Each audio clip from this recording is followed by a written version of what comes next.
महाराज के आने का समय हुआ है। चाहे कोई भी हो, बगल से आना पड़ेगा।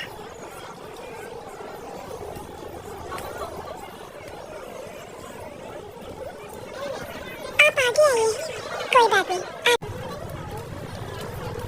आओ आओ, जल्दी जल्दी आओ। पीछे अभी बहुत लोग बाकी हैं।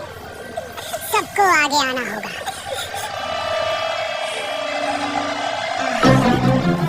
आओ। इसके बाद तुम।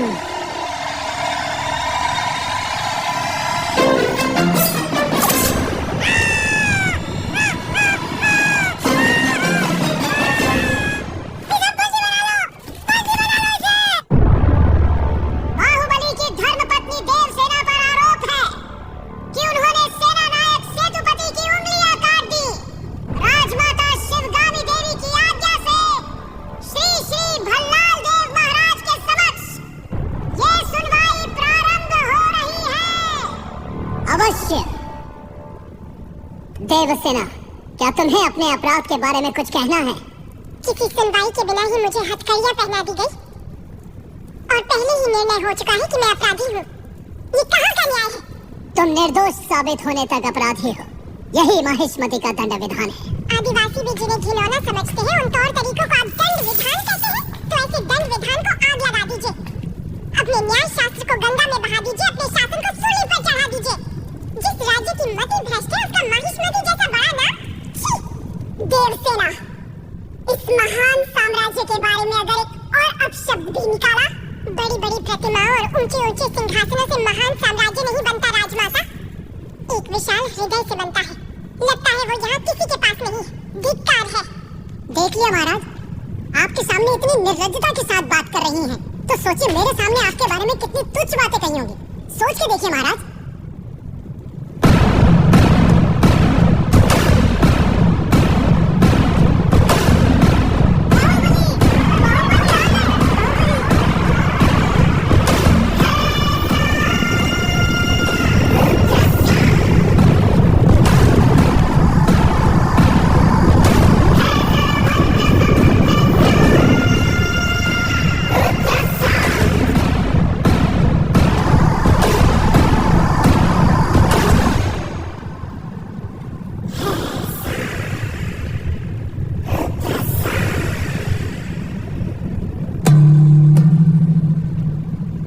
वास्तव में क्या हुआ था बताओ सेतुपति। शिवालय भक्तों से भरा हुआ था महाराज। देवसेना भी वहाँ दर्शन के लिए आई। तभी आपके आने का समय हो गया था, तो मैंने उनसे कहा कि वो मुख्य द्वार की जगह दूसरे द्वार से आए। बाहु, ये क्या व्यवहार है? तुम पीड़ित को धमका रहे हो। विनती करने से सच बाहर नहीं आएगा महाराज। अपनी हद पार कर रहे हो बाहुबली। एक गर्भवती को बेड़ियों के साथ खड़ा करके ये सभा पहले ही अपनी हद पार कर चुकी है माँ। चाहे गर्भवती हो या वृद्ध, तुम हो या मैं, न्याय विधान सबके लिए एक है। जानते भी हो क्या हुआ था? क्या हुआ था देवसेना? शिवालय में सभी महिलाओं को एक तरफ बुलाया। अंदर भेजने के बहाने वो सब पर हाथ डाल रहा था। मेरे साथ भी वो यही करने वाला था, तो उसकी उंगलियां काट दी। गलत किया देवसेना। औरत पर हाथ डालने वाले की उंगलियां नहीं काटते, काटते हैं उसका गला।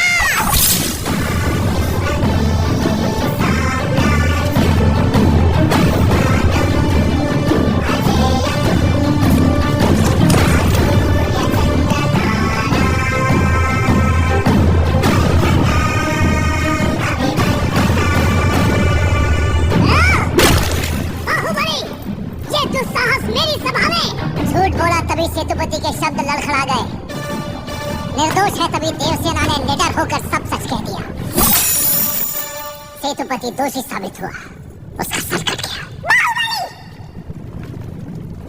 मान लिया सेतुपति अपराधी है भी, तो इसका निर्णय किसे करना चाहिए? दंड देने का अधिकार किसे होना चाहिए? तुम्हें या महाराज को? या फिर तुम खुद को महाराज मानते हो? गोद भराई के दिन तुम्हारी पत्नी चाहती थी कि महाराज तुम्हें बनना चाहिए। उसकी इच्छा पूरी करने के लिए ये दुस्साहस किया तुमने। चेतावनी देने के बावजूद तुम्हारी पत्नी हमारे संविधान को अपशब्द कहती रही, हमारे महान न्याय शास्त्र को कोसती रही। उसने शब्दों से हमारा तिरस्कार किया और तुमने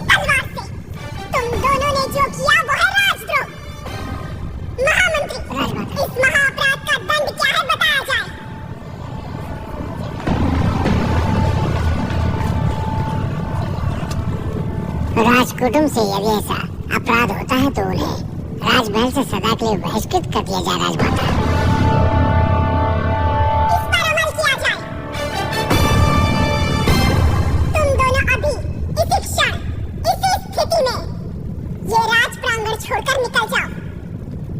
एक और आपका विधान है, दूसरी ओर आपका सिखाया हुआ धर्म।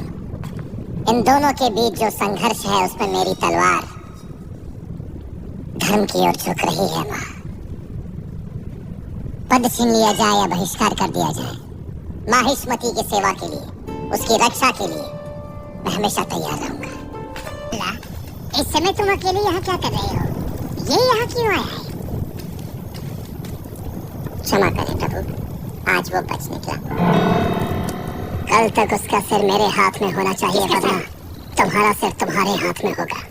जाओ। भला प्रभु, भला किसका सर? और किसका? बाहुबली का। तुम पागल हो गए हो क्या? तुम इतना नीचे गिर जाओगे कि हत्या करवाओगे? उसकी पत्नी और उसके पेट में पलने वाले बच्चे को भी मरवा दूंगा। अगर आप बीच में आए तो भूल जाऊंगा कि आप मेरे पिता हैं।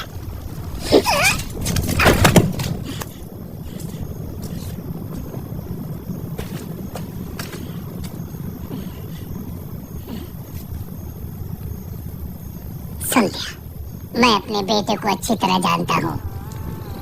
वो अगर मन में कुछ ठान ले तो उसे करके ही मानेगा।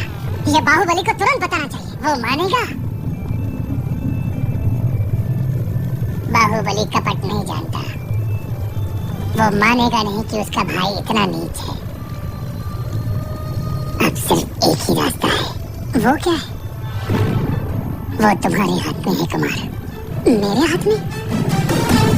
भल्लाल देव की हत्या करनी होगी। हाँ?